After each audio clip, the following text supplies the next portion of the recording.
Alhamdulillah, salatu wassalamu ala rasulillah wa ala alihi wa sahbihi wa man tabi'ahum bi ihsanin ila yaumil wa ba'du. Pemirsa yang berbahagia, telah sampai kepada kami satu pertanyaan. Pertanyaannya menanyakan bagaimanakah cara niat puasa Ramadan yang benar.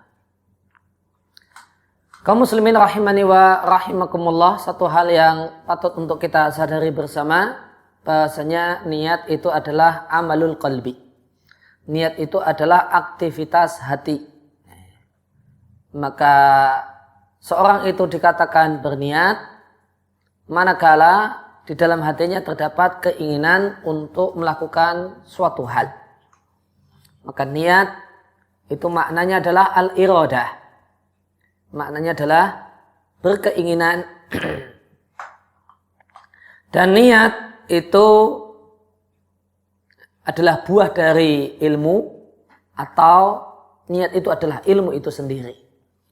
Maksudnya, ketika seorang mengetahui bahasanya besok itu Ramadan dan dia mengetahui itu besok adalah Ramadan dan dia berkeinginan untuk melaksanakan puasa Ramadan, maka itulah niat puasa Ramadan.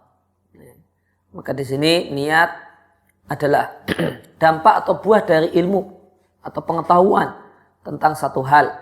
Seorang yang tahu ini adalah adzan zuhur, kemudian dia pergi ke masjid untuk sholat zuhur, dia tahu ini adalah sholat zuhur, dan di masjid ini setelah iqamah akan dilaksanakan sholat zuhur, maka orang yang ada pada dirinya pengetahuan tentang hal ini, dia telah berniat. Jadi niat itu adalah, maknanya adalah keinginan, dan keinginan itu buah dari pengetahuan tentang satu hal, atau bahkan dia adalah pengetahuan itu sendiri. Ada perbedaan pendapat di antara para ulama tentang masalah ini. Yaitu apakah niat itu adalah buah dari pengetahuan, ataukah sama dengan pengetahuan itu sendiri. Oleh karena itu, maka yang tepat ketika kita berkeinginan untuk melaksanakan puasa Ramadan, tidak perlu kita mengikrarkan dengan lisan dengan mengatakan nawaitu shomal ghadi an adai fardhi syahri ramadana hadisanati imanan wahtisaban lillahi ta'ala.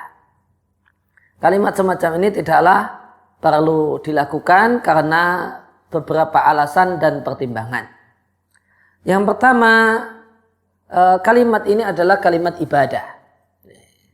Kalimat ibadah, karena niat untuk berpuasa adalah rukun dari puasa, maka dia berkaitan dengan masalah ibadah. Dan satu kaidah yang wajib diyakini oleh setiap muslim, hukum asal hal-hal yang berkaitan dengan masalah ibadah, ritual keagamaan dalam Islam, hukum asalnya adalah terlarang kecuali terdapat dalil yang menunjukkan kalau itu sesuatu yang dituntunkan. Dan dalam masalah ini tidak kita jumpai dalil yang menunjukkan bahwasanya ucapan-ucapan semacam ini satu hal yang dituntunkan. Oleh karena itu, maka orang yang suka membuat-buat bacaan-bacaan niat, kita jumpai mereka tidak konsisten. Sebagian ibadah ada bacaan niatnya, sebagian lagi tidak. Wudu, mandi, sholat, puasa, ada bacaan niatnya. Namun ketika orang mau beribadah kepada Allah dengan beradzan, dengan beriqamah, membaca Al-Quran, dan berzikir setelah sholat fardu, tidak mereka buatkan bacaannya. Maka ini inkonsisten. Dan inkonsisten dan tidak konsisten dalam bersikap, itu menunjukkan adanya sesuatu yang bermasalah dalam hal tersebut. Oleh karena itu, maka karena Nabi tidak menuntunkannya dan tidak mengajarkannya, maka sebaiknya ditinggalkan. Demikian juga pemirsa yang berbahagia, satu hal yang patut untuk kita sadari, dalam beribadah kita wajib ikhlas. Kita punya kewajiban untuk ikhlas dalam beribadah kepada Allah Subhanahu wa ta'ala. Namun satu hal yang harus digarisbawahi, seorang itu tidak boleh merasa telah ikhlas. Sebagaimana perkataan sebagian ulama salaf, siapa yang merasa dirinya telah ikhlas, maka ikhlasnya itu perlu diikhlaskan lagi. agar menjadi benar-benar ikhlas. Dan ketika seorang itu membaca bacaan niat puasa Ramadan dibaca di masjid dengan suara yang keras, maka di sini terdapat perbuatan mengaku-ngaku ikhlas. Dia katakan bahasanya puasa saya besok pagi itu imanan wahtisaban, karena iman dan mengharap pahala. Kemudian dia umumkan lillahi ta'ala, maka dia umumkan satu kampung, satu masjid, kalau dia besok mau berpuasa ikhlas karena Allah Subhanahu wa ta'ala semata. Ya, maka ini satu tindakan yang tidak terpuji. Ikhlas satu keharusan, namun merasa ikhlas adalah satu keburukan.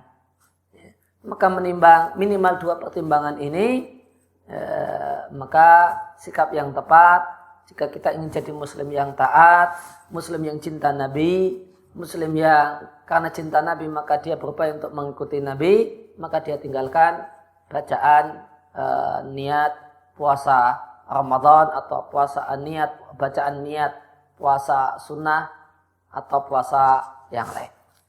Demikian jawaban yang bisa kami sampaikan, mudah-mudahan bermanfaat.